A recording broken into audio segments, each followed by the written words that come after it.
오늘도 주일 아침 예배 잘 오셨습니다. 우리 다 함께 완전하신 나의 주 찬양하며 하나님 앞에 예배드리겠습니다.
하나님 아버지, 오늘도 부족하고 인력한 우리들이 완전하시고 전능하신 하나님을 바라봄으로 예배하게 하시고 또 하나님께 영광이 되게 하시며 우리의 부족함과 우리의 인력함을 채우며 강한 자요 또 넉넉한 자로 다시 살아가길 원합니다.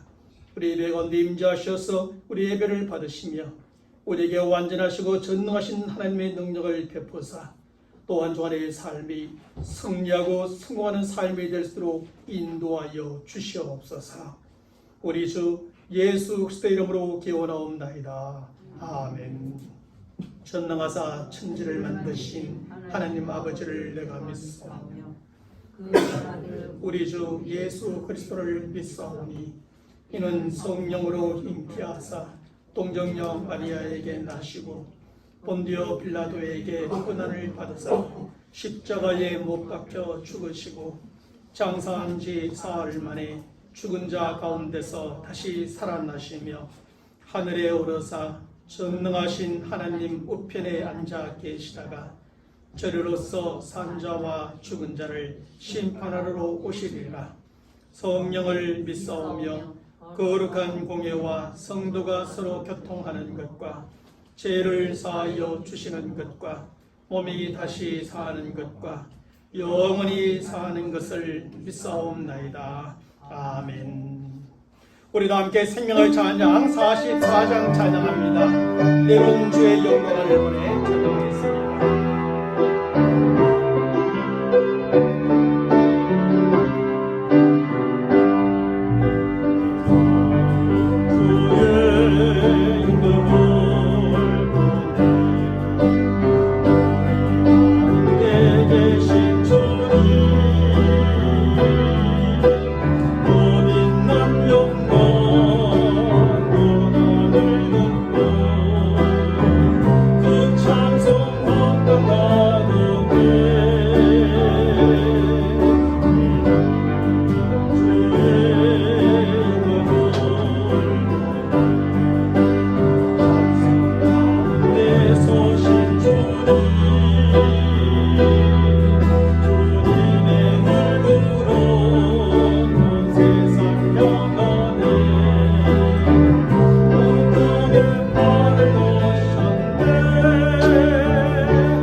우리에게 소화의 찬송가 488장 이 몸의 소망 무언가 찬양합니다.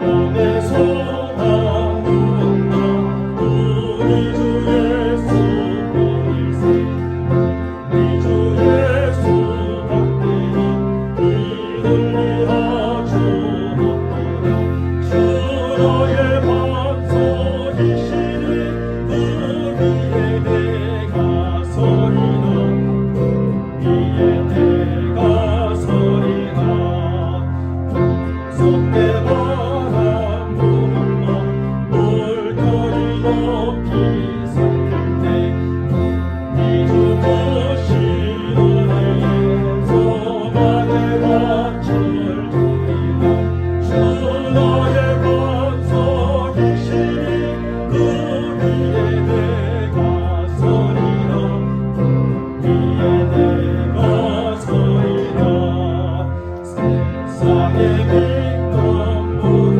것 무너질 것날 때려도 내게로 향기사와 내 소망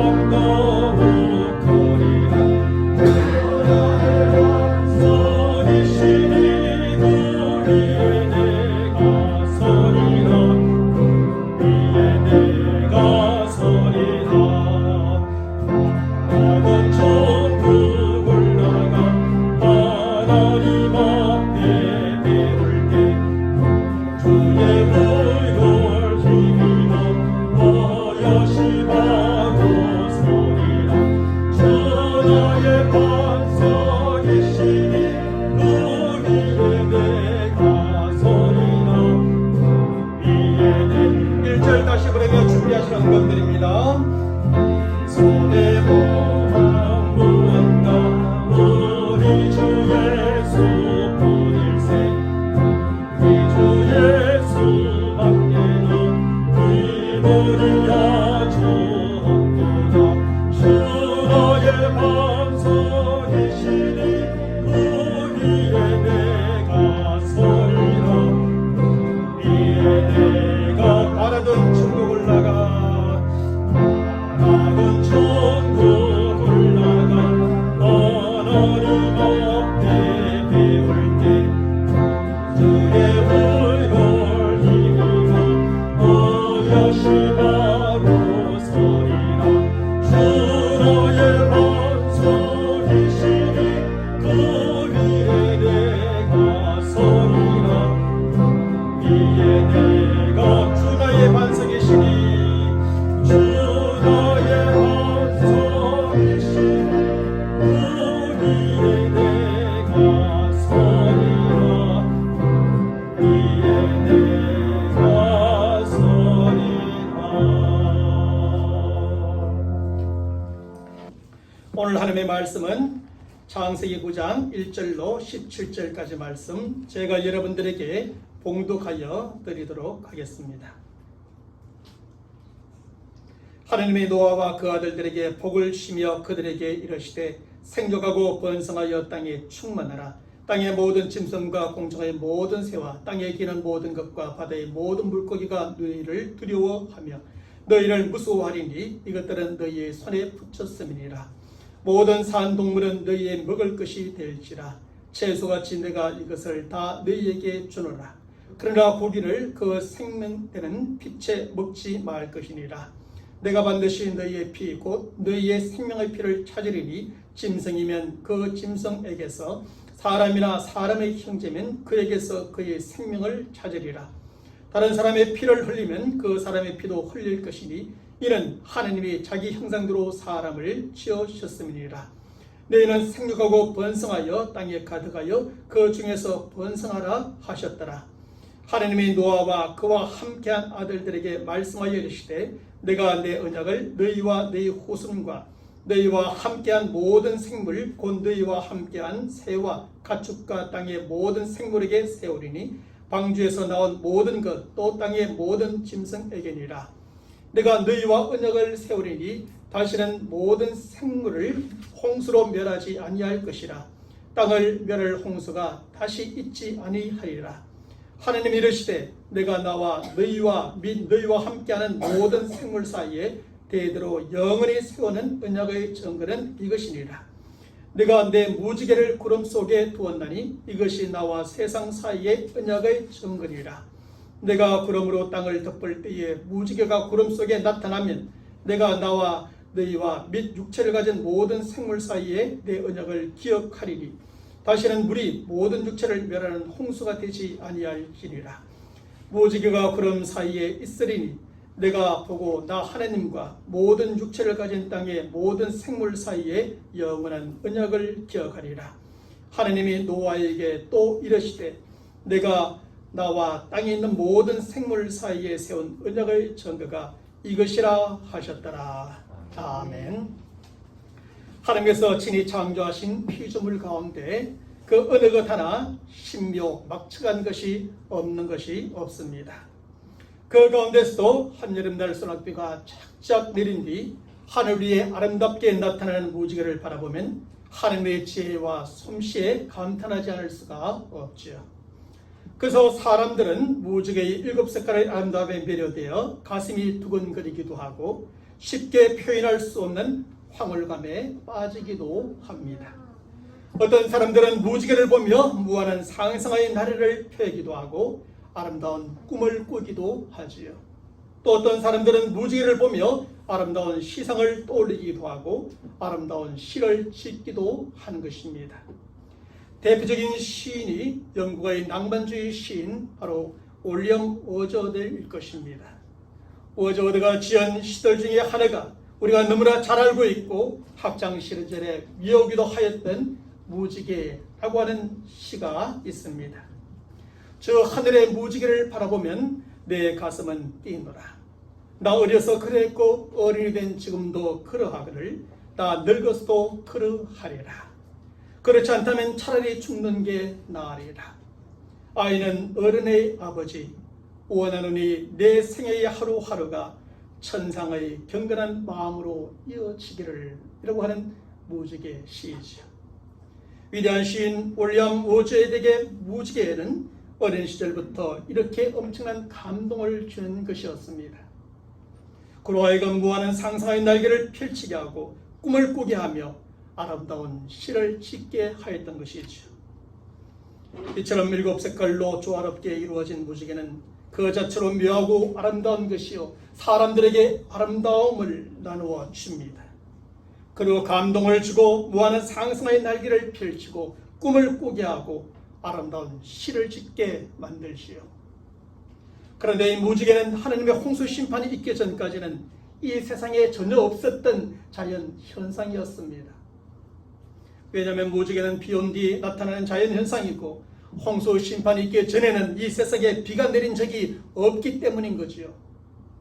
비가 내린 적이 전혀 없었기 때문에 비가 온 뒤 하늘에 남아있는 수증기와 빛의 조화로 생기는 무지개는 없었던 것입니다. 그래서 홍수 심판이 모두 끝나고 비가 그친 오늘 본문의 말씀에서 처음 이렇게 무지개가 등장하게 됩니다. 특별히 오늘 본문의 말씀에서 그 무지개가 하나님과 하나님의 택한 백성들 사이에 어떤 언약적인 의미가 있는 것인가에 대해서 가르쳐 주고 있습니다.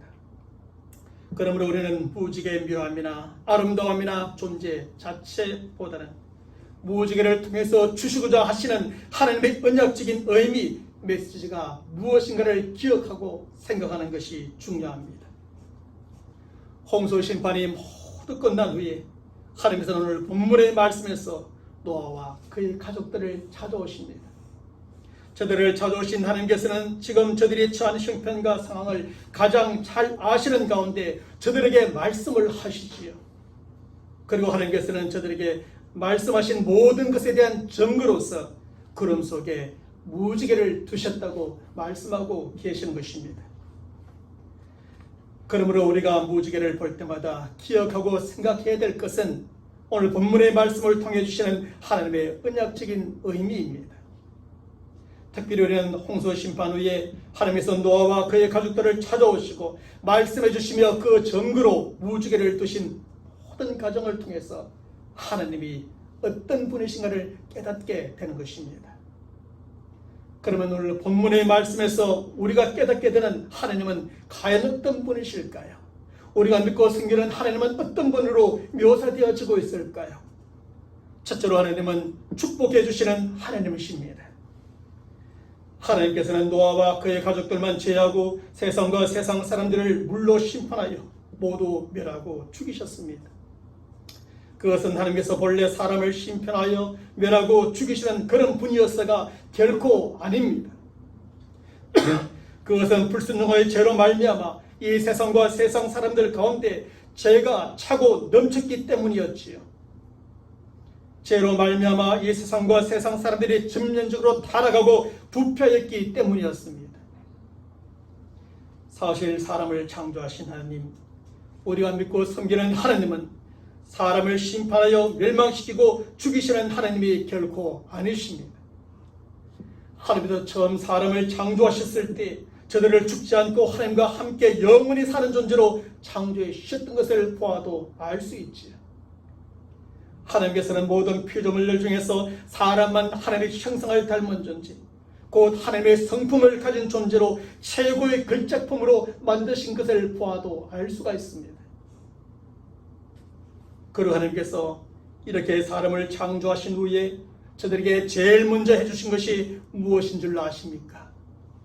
모든 창조를 마치신 하나님께서는 특별히 사람을 창조하시고 창세기 1장 28절 전반부의 말씀에서 하나님이 그들에게 복을 주시며 라고 기록을 해주고 있습니다.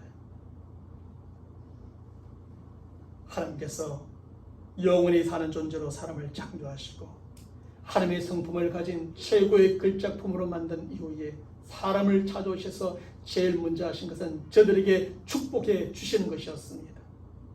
그런데 원수 심판 후에 노아와 그의 가족들을 찾아오신 하나님께서 저들에게 제일 먼저 해주신 것이 있습니다. 그건 역시 오늘 보면 1절 전반부의 말씀에서 하나님이 노아와 그 아들들에게 복을 주시며 라고 하는 것입니다. 사실 홍수 심판이 끝난 후에 노아와 그의 가족들은 그 심판에 대한 엄청난 충격과 그 심판을 행하신 하나님에 대한 두려움이 있었을 것입니다. 심판으로 홍수가 휩쓸고 지나간 세상은 완전히 파괴되어 남은 것이 하나도 없는 그런 상태였으니 저들에게 그것은 넘치는 충격이 되어 보여졌을 것이겠죠. 그 세상 가운데 살고 있던 피조물들이 거의 다 멸절을 당하고 죽었으니 저들에게 엄청난 충격이었을 겁니다. 특별히 이렇게 심판을 행하신 하나님께서 저들 또한 심판하여 멸절시키고 죽이지 않으실까 하는 두려움이 있었을 겁니다. 그래서 그때 노아와 그의 가족들의 심정이 어떻을까요? 비록 저들이 그 홍수 심판에서 살아남기는 하였지만 앞으로 살아갈 일을 생각하니 아주 막막했을 것입니다. 또한 이렇게 심판에 멸절시키고 죽이시는 하나님을 생각하니 하나님을 만나고 싶지도 않았을 것입니다. 바로 이런 상황, 이러한 때 하나님께서 노아와 그의 가족들을 찾아오셔서 제일 먼저 주신 말씀이 바로 저들을 축복해 주시는 것이었습니다. 내가 너희들을 축복한다는 것이었습니다. 죽일 사람을 축복하지는 않습니다. 멸절시킬 사람을 축복하지는 않습니다. 하나님께서 저들을 축복하신다는 것은 굉장한 의미가 있는 것입니다. 하나님께서 저들을 축복해 주심으로 저들은 홍수 심판의 엄청난 충격과 하나님에 대한 두려움을 이겨내고 새로운 시대, 새로운 삶을 시작할 수 있도록 하기 위함이었고 저들은 그런 삶을 살게 됩니다. 결국 저들은 모든 두려움을 이겨내고 새로운 시대의 새로운 삶을 시작할 수 있게 됩니다. 또한 저들은 세상의 만과 광음을 극복하고 살아갈 수 있는 힘과 용기를 얻게 되고 하나님을 믿고 의지하며 하나님과 다시 시작하게 되어집니다. 사랑하는 성도 여러분, 하나님께서 죄와 타락과 부패로 가득한 세상을 심판하셨지만 하나님의 본래 목적은 사람을 멸절시키고 죽이는 것이 아니었습니다. 도리어 사람을 살리고 보존하는 것이었지. 사람을 저주하시고 망하게 하시는 것이 아니라 도리어 축복해 주시고 잘되게 하시는 것이었습니다. 따라서 사람이 하나님의 말씀에 순종하는 삶이 불순종하는 삶이 아니라 하나님의 말씀에 순종하는 삶을 살면 하나님께서는 그를 살리고 그의 생명을 보존해 주십니다. 사람의 죄로 타락하고 부패한 삶이 아니라 의롭고 경건한 삶을 살면 하나님께서 그를 축복해 주시고 잘되게 주시는 것입니다.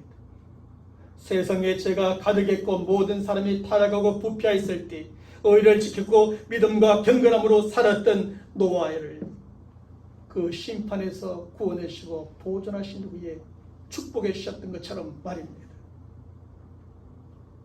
그러므로 이 세상 사람들이 그 어떤 삶을 살든지 우리는 하나님의 말씀에 순종하는 삶을 살고 의롭고 경건한 삶을 살아가는 성도가 되시길 바랍니다. 그래서 하나님께서 어떤 상황 속에서도 우리를 살리고 우리의 생명을 보존해 주시며 하나님께서 축복해 주시고 잘되게 해주시는 저와 여러분의 삶이 되기를 간절히 축원합니다. 둘째로 하나님은 배려해 주시는 하나님이십니다. 우리는 오늘 본문의 말씀에서 노아와 그의 가족들을 배려해 주시는 하나님을 만나게 됩니다.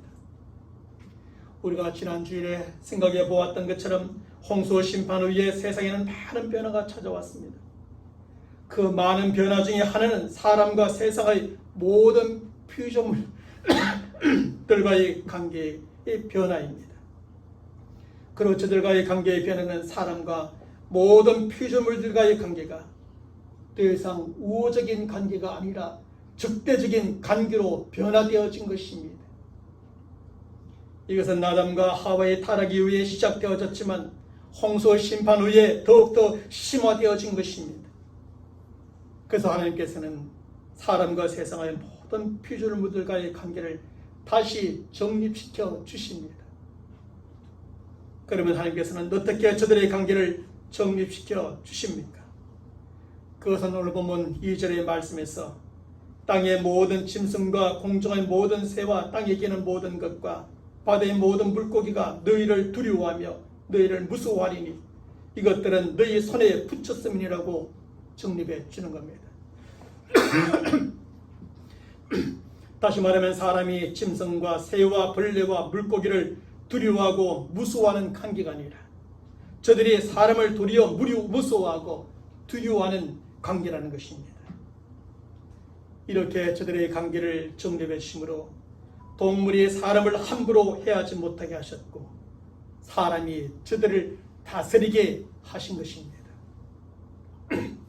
그래서 지금도 보면 그 어디에 있는 그 어떤 짐승이나 새나 벌레나 물고기라도 사람을 두려워하고 무서워하게 되어 있습니다. 사람이 저들을 두려워하고 무서워하지 않는 한 저들이 사람을 두려워하고 무서워함으로 먼저 피하게 됩니다. 사람이 저들에게 먼저 위협을 가하지 않는 한 저들은 절대로 사람을 먼저 공격하지 않습니다. 그런데 재미있는 사실은 사람이 저들을 먼저 두려워하고 무서워하면 오히려 저들이 사람을 두려워하거나 무서워하지 않는 것입니다. 사람이 저들을 두려워하고 무서워하면 사람이 위협을 하지 않아도 저들이 사람이 두려워하고 무서워한다는 사실을 알고 얕보아서 공격을 하고자 하는 것입니다. 가끔 시골길을 다니다 보면 집집마다에 개가 있음을 보게 됩니다. 큰 개든 작은 개든 사람이 지나가면 짖게 되죠. 본능적으로. 그때 그 개를 뚫어지게 바라보며 두려워하지 않으면 개가 좀 잠잠해집니다. 조용해지지요. 그런데 내가 겁을 먹고 뛰고 도망가면 개가 따라옵니다. 그리고 물어버리죠. 하나님께서는 사람과 모든 피조물의 관계는 이렇게 정립했습니다. 사람이 모든 피조물을 두려워하고 무서워하는 것이 아니라 저들이 사람을 두려워하고 무섭게 해서 함부로 사람을 해하지 못하도록 하는 겁니다. 그러므로 모든 피조물들이 사람을 두려워하고 무서워하게 하신 관계의 정립은 저들과 적대적인 관계에서 살아가야 될 사람으로 하여금 안전하게 살아갈 수 있도록 하신 하나님의 배려였던 것입니다. 하나님은 사람을 위해 배려해 주신 또 한 가지는 오늘 보면 3절의 말씀에 기록되어져 있지요. 그것은 모든 산 동물은 너희의 먹을 것이 될지라 채소같이 내가 이것을 다 너희에게 주노라고 하시는 말씀입니다. 우리가 지난 주일 설교에서 생각해 보았던 것처럼 하나님께서 사람을 창조하시고 저들의 양식으로 주신 것은 오직 채식뿐이었습니다. 하지만 홍수 심판 후에 하나님께서는 사람의 양식으로 채식과 함께 육식까지 허용해 주셨지요. 그러므로 처음 사람의 양식으로 허락해 주신 것은 채식뿐이었고 홍수 심판 후에 변화된 세상에서 살아가야 될 사람에게 육식까지 허용해 주신 것입니다. 홍수 심판 후에 세상에는 엄청난 변화가 찾아왔습니다. 지구를 둘러싸고 있던 하늘 위에 물층이 사라지므로 햇빛과 자외선이 직접 지구 안으로 들어오는 변화가 찾아왔습니다. 지구의 온도가 평균 27도 정도의 아열대성 기후였다가 추위와 더위가 반복되는 기후로 바뀌는 변화가 찾아왔습니다. 그래서 사람은 몸은 노화가 빨리 진행되어지고 생명이 900대에서 600, 200, 100대로 급하게 줄어들게 되었습니다. 그래서 사람의 몸은 점점 약해졌는데 자연환경과 기후는 변화되고 양식은 부족하여 사람은 변화된 환경과 기후에 적응해야 되고 더 많은 일을 해야만 되었습니다. 그 하나님께서는 사람에게 채식과 함께 육식까지도 저들의 양식으로 허용해 주셨던 겁니다. 그래서 사람으로 하여금 변화된 환경과 기후에 잘 적응하고 많고 힘든 노동을 하게 함으로 그 열매로 먹고 살아갈 수 있게 하여 주신 것입니다. 그러므로 육식은 하나님께서 사람과 사람이 앞으로 살아가야 될 세상의 모든 환경과 상황을 고려하여 허용해 주신 하나님의 가장 최고의 배려였던 겁니다. 사랑하는 성도 여러분, 우리가 믿고 섬기는 하나님은 이 세상 그 무엇보다 먼저 우리의 사람을 배려해 주시는 하나님이십니다. 하나님은 세상을 창조하실 때부터 사람을 배려해 주셔서 사람이 살아갈 수 있는 자연환경을 먼저 다 만들어주시고 사람을 만드셔서 사람으로 하여금 바로 그곳에서 살아갈 수 있게 해주셨지요. 홍수 심판 후에도 하나님께서는 그 무엇보다 먼저 노아와 그의 가족들을 배려해 주셨습니다. 사람과 다른 모든 피조물과의 관계를 정립해 주시고 사람에게 육식까지 허용해 주심으로 배려해 주신 것이죠. 이렇게 배려해 주심으로 노아와 그의 가족들이 엄청나게 변화된 세상과 아무것도 없는 세상 가운데서도 적응하고 일하며 살아갈 수 있게 해주셨습니다. 그리고 저들은 전혀 새로운 세상에서 전혀 새로운 삶을 새롭게 시작하며 살아갈 수 있게 되었습니다. 사랑하는 성도 여러분, 이처럼 하나님은 언제나 우리 편에 서서 우리를 생각하시고 우리를 배려해 주시는 하나님이십니다. 그러므로 우리 또한 하나님 편에 서서 하나님을 생각하며 살아갈 때 언제나 하나님의 다양한 배려 가운데 살아가는 저와 여러분의 삶이 될 줄로 믿습니다. 하나님이 우리 편에 계셔서 우리를 생각해 주시고 우리에게 모든 것을 배려해 주시면 우리의 삶은 살만하게 될 것입니다. 셋째로 하나님은 기회를 주시는 하나님이십니다. 하나님께서 사람을 하나님의 형상, 하나님의 성품을 닮은 아주 특별한 존재로 만드셨습니다. 뿐만 아니라 그렇게 만든 사람에게 하나님께서는 아주 특별한 사명도 부여해 주셨습니다. 그 특별한 사명에 대하여 성경은 창세기 1장 28절의 말씀에서 이렇게 기록해 줍니다. 하나님이 그들에게 복을 주시며 하나님이 그들에게 이르시되 생육하고 번성하여 땅에 충만하라. 땅을 정복하라. 바다의 물고기와 하늘의 새와 땅에 움직이는 모든 생물을 다스리라고 하는 것입니다. 하나님께서는 사람에게 복을 주시며 사명을 부여해 주시는데 그 사명이 크게 두 가지였지요. 먼저는 사람에게 사람을 대상으로 생육하여 번성하여 땅에 충만하라고 하는 사명입니다. 그 다음은 사람에게 모든 피조물들을 대상으로 땅을 정복하라. 바다의 물고기와 하늘의 새와 땅에 움직이는 모든 생물을 다스리는 사명입니다. 그러므로 사람은 하나님께서 부여하신 이 두 가지의 사명에 충성을 다하고 최선을 다함으로 그것을 잘 감당해야 합니다. 하지만 사람은 하나님께서 부여주신 그 사명을 감당함에 있어서 그만 실패하고 말았습니다. 죄로 말미암아 사람이 타락하고 부패함으로 하나님의 말씀과 뜻대로 생육하고 번성하는 데 실패하고 말았지요. 사람의 죄로 말미암아 자연 만물까지 저주를 받아 자연을 다스리고 지키고 보호하는 데 실패하고 말았습니다. 심지어 홍수 심판으로 노아 방주에 들어간 사람들과 짐승들을 제외하고는 사람으로부터 시작하여 다른 모든 짐승들까지 멸절과 죽임을 당하고 말았지. 그 홍수 심판 후에는 노아와 함께 겨우 8명의 사람들만 살고 선택되어진 짐승들만 구원받고 생명을 보존받게 되었습니다. 그래서 생육하고 번성해야 될 사람이 그의 멸절됨으로 그 사명에 있어서 실패하고 말았던 겁니다. 또한 다스리고 지키고 보호되어야 될 자연이 철저하게 파괴되어지므로 그 사명에서도 그만 실패하고 말았습니다. 하지만 하나님께서는 사람이 한번 이렇게 실패했다고 그냥 실패한 그대로 끝까지 끝내지 않으셨습니다. 하나님께서는 실패한 사람에게 그 사명을 다시 회복할 수 있는 기회를 주시는 하나님이십니다. 먼저 오늘 본문 4절로부터 6절의 말씀에서 모든 생명을 소중히 여기라는 명령으로 사명을 회복할 수 있는 기회를 주십니다. 그러나 고기를 그 생명되는 빛에 먹지 말 것이니라.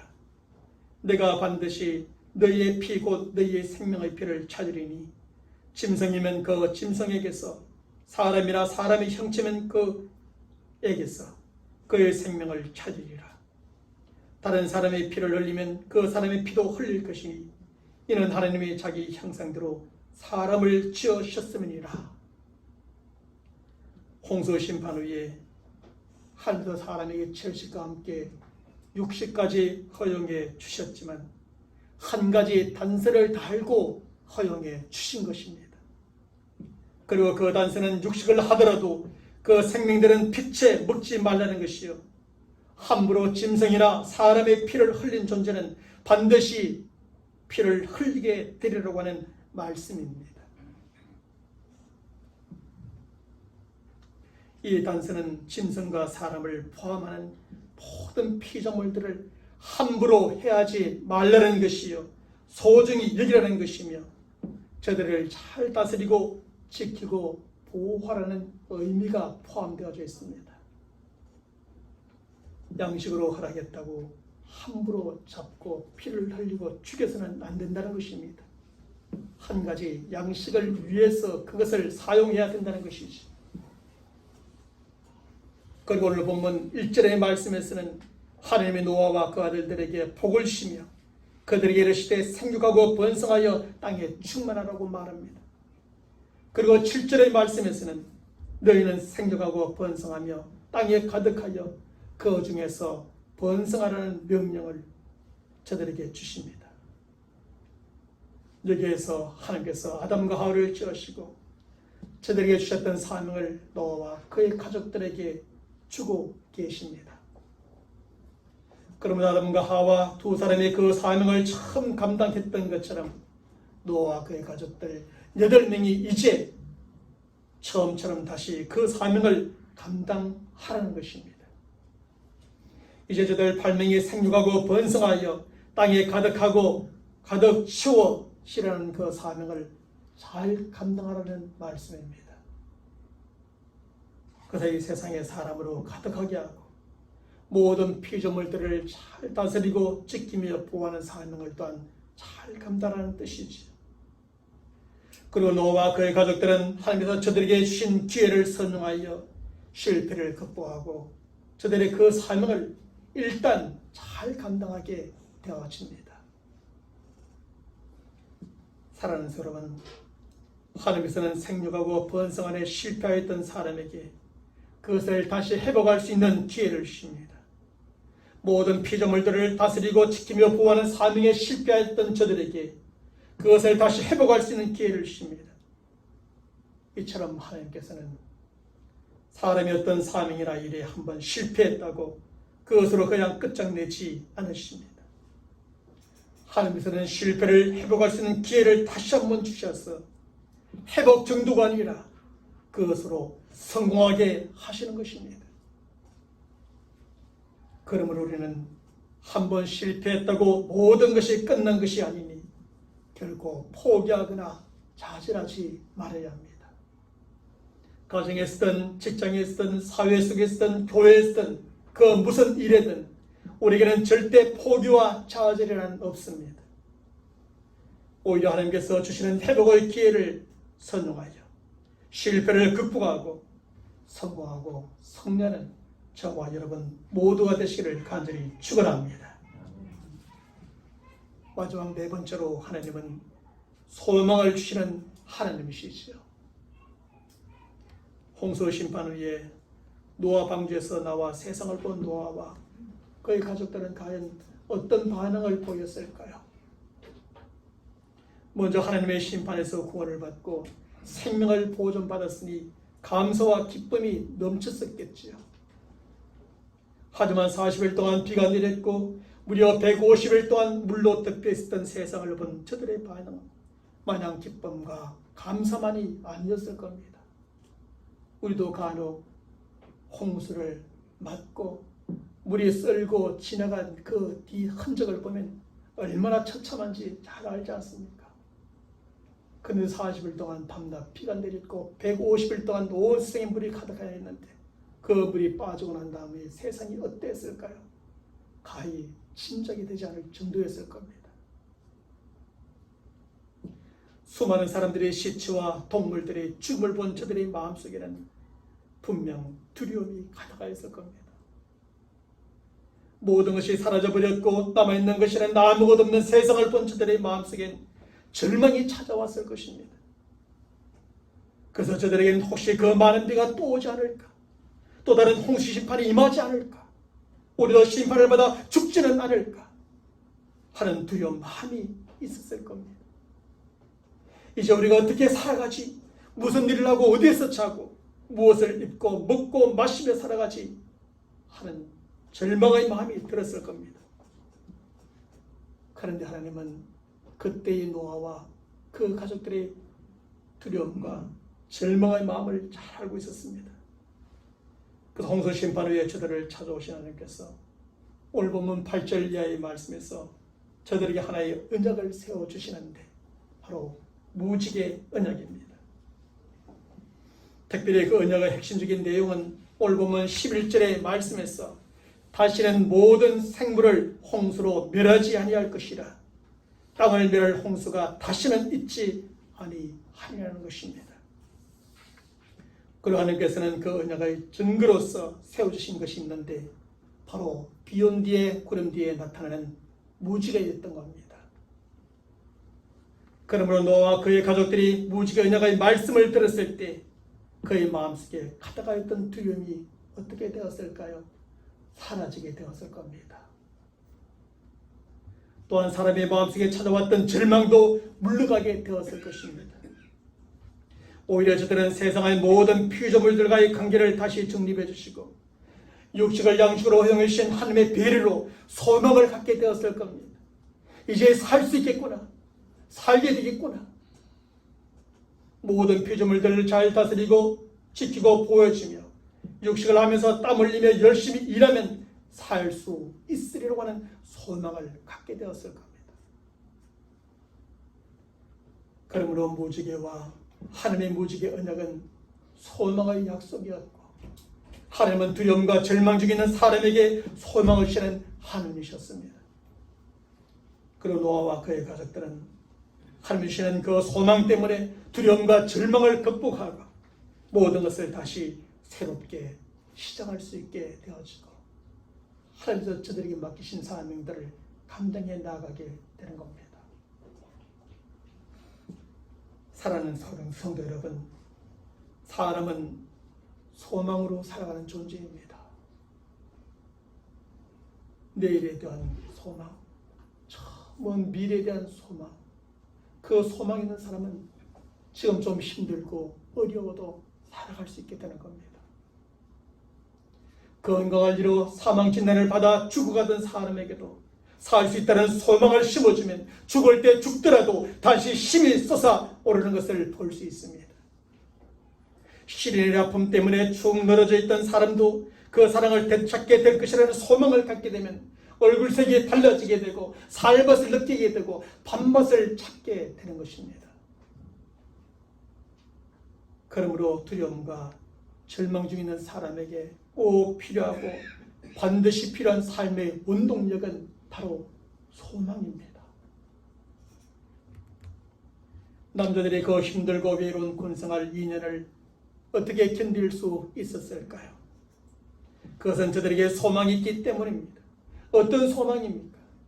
그 소망은 2년이 지나면 제대하여 이제 집으로 돌아갈 수 있다는 소망이죠. 그래서 상병이 되고 병장이 되면 날짜를 헤아립니다. 며칠 지나면 집에 들어갈 수 있다. 며칠 지나면 이제 제대하여 사회로 돌아갈 수 있다는 소망입니다. 바로 이런 소망이 있기 때문에 때로는 힘들어도 견딜 수 있고 때로는 즐겁게 군생활도 할 수 있는 겁니다. 사실 이러한 소망이 없는 사람들은 정말 견디기 힘든 것이 군대 생활이고 정말 의미 없고 즐겁지 않은 것이 바로 군생활입니다. 아이를 가진 여자들이 어떻게 10개월간의 긴 시간과 해산의 고통을 참을 수 있습니까? 그것도 저들에게 소망이 있기 때문이 아니겠습니까? 10개월 후면 부부의 사랑의 결실로 주어질 아이를 보게 될 것이라는 소망이 있기 때문에 그 10개월을 견디는 겁니다. 해산의 고통을 견디는 겁니다. 바로 이런 소망이기 때문에 그 오랜 시간 모든 해산의 고통을 참고 견딜 수 있는 겁니다. 사랑하는 여러분, 사람은 그 어떤 두려움 속에서도 소망이 있으면 그 두려움을 결국 극복하고 이겨낼 수 있습니다. 어떤 절망적인 상황 속에서도 소망이 있으면 그 절망을 극복하고 모든 것을 다시 시작할 수 있습니다. 우리가 잘 알고 있는 기독교의 고전 철로역정을 쓴 존 버녀는 정말 헤쳐나오기 힘든 인생의 깊은 수렁과 절망적인 상황 속에 빠졌습니다. 그런 상황 속에서 그는 이런 소망을 고백합니다. 만약 예수님께서 나를 맞으실 때에 칼을 들고 나오실지라도 나는 그분의 발 아래에 내 몸을 던질 것입니다. 왜냐하면 그분만이 나의 최후의 소망이기 때문입니다. 그렇게 고백하였습니다. 존 버녀는 모든 소망을 이렇게 하나님께 덤으로 그 두려움과 절망 중에서도 소망을 잃지 않았고 그 소망 때문에 그 절망을 극복하고 성공적인 인생을 살게 되었습니다. 그러므로 우리는 우리의 소망을 어디에 두고 살아야 할까요? 바로 하나님께 두고 살아가야 합니다. 많은 사람들이 소망의 근거를 이 땅 위에 있는 것에서 찾으려고 합니다. 이 땅에 속한 재물과 건수와 명예와 어떤 사람들의 힘과 자기 자식들에게서 자신의 소망을 삼고자 합니다. 그래서 땅만 바라보고 살아가지요. 하지만 우리는 무지개가 하늘에 있듯이 우리의 소망을 오직 하늘에 계신 하나님께 두어야 합니다. 우리의 소망을 하나님께 두고 살아가면 절대로 우리에겐 절망이란 없을 것입니다. 낙심도 포기도 있을 수 없습니다. 왜 그렇습니까? 바울은 로마서 15장 12절과 13절의 말씀에서 그 이유를 이렇게 설명해 줍니다. 소망의 하나님이 모든 기쁨과 평강을 믿음 안에서 너희에게 충만케 하사 성령의 능력으로 소망이 넘치게 하시기 때문이라고 말입니다. 하나님을 바라보며 살아가면 하나님 우리에게 소망을 주셔서 그 소망으로 말미암아 모든 두려움과 절망을 극복하고 이기게 하시기 때문이라는 겁니다. 특별히 하나님께서 무지개를 비온 뒤에 나타나게 하셨고 그리고 구름 뒤에 두셨다는 사실을 우리는 꼭 기억해야 합니다. 이것이 무엇을 의미하는 것일까요? 무지의 깨라는 소망은 햇볕이 쨍쨍 나는 것과 같이 인생을 밝을 때에 좋을 때에 나타나는 것이 아니라는 것입니다. 그때는 무지개가 나타나지 않습니다. 그것은 구름이 거기다 낀 것과 같이 인생의 두려움과 절망 가운데 나타나고 볼 수 있는 것이라는 의미입니다. 엄청난 비가 온 뒤에 구름이 꼈을 때 드디어 무지개가 나타날 수 있습니다. 하나님의 소망, 무지개의 소망도 그러합니다. 그러므로 비록 현실이 검은 구름으로 뒤덮여 한치 앞도 볼 수 없는 형편이라 해도 저 구름 속에 언약의 무지개는 지금도 변함없이 걸려 있음을 믿으시기를 바랍니다. 절망이라는 구름 뒤에는 언제나 소망이라고 하는 하나님의 무지개가 언약으로 있음을 믿으시기를 바랍니다. 그래서 어떤 절망적인 상황 속에서도 하나님의 무지개의 언약을 굳게 붙들므로 소망 가운데 믿음으로 살아가고 그 절망을 극복하고 성공하고 승리하는 저와 여러분 모두가 되시기를 주님 이름으로 간절히 축원합니다. 아멘. 하나님 아버지, 오늘도 하나님의 말씀을 통하여 홍수 심판 후에 일어난 모든 일들을 바라보는 인간들에게 하나님은 찾아오셔서 말씀하시고 또 그리고 무지개를 구름 뒤에 두심으로 말미암아서 저들에게 언약을 맺어 증거로 삼으셨음을 깨닫게 됩니다. 그 모든 과정 속에서 하나님이 어떤 분이심을 우리가 말씀을 통하여 알고 깨닫게 되었사오니 우리가 하나님을 믿고 섬길 때 하나님은 바로 이런 분이라는 사실, 축복해 주시는 하나님, 배려해 주시는 하나님, 회복의 기회를 주시는 하나님, 그리고 소망하여 주시는 하나님이심을 믿고 지금 우리가 처한 상황과 형편이 어떠하든지 그 하나님으로 말미암아서 그 모든 형편과 상황을 극복하고 정말 하나님이 기뻐하시는 사람이요 우리가 간절히 소망하는 것을 이루며 살아가는 인생이 되도록 역사하여 주시옵소서. 지금도 힘들고 어려움 속에 살아가는 성도들이 많이 있습니다. 마치 큰 비가 내리는 것 같고 또 검은 구름이 덮여오는 듯한 인생의 걸음걸음을 또 행하는 일들 속에 살아가는 성도들이 많이 있습니다.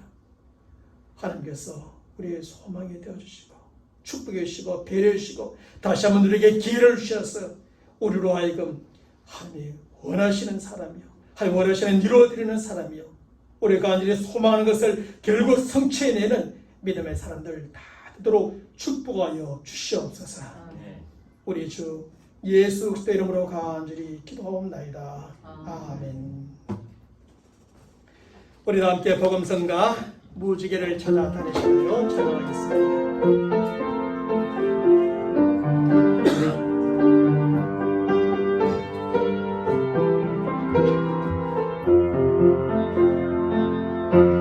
무지개를 찾아 다니시나요? 돌고 도는 생활 하시나요? 헛된 모든 꿈을 다 가지고 이게 담배 모두 놓아요.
지금은 우리 주 예수 그리스도의 은혜와 하나님 아버지의 무한하신 사랑하심과 성령님의 교통하심과 역사하심과 이루하심이 우리의 인생의 길 가운데는 구름이 있고 굳은 날이 있지만 그 어디에는 반드시 하나님의 무지개 언약이 있음을 알고 믿음으로 우리를 축복하시고 배려하시고 또 우리에게 회복의 길을 주시는 하나님의 그 은혜 속에 날마다 복을 받고 날마다 하나님이 기뻐하시는 삶을 살고 다시 성공하고 소망 가운데 우리의 걸음걸음을 꿋꿋하게 걸어가기로 다짐하는 모든 믿음의 사람들 머리 위에 저들의 간절한 기도의 제목과 향하며 나가는 또 한 종의 삶의 터전 가운데 지금부터 영원토록 함께 있을지어다. 아멘.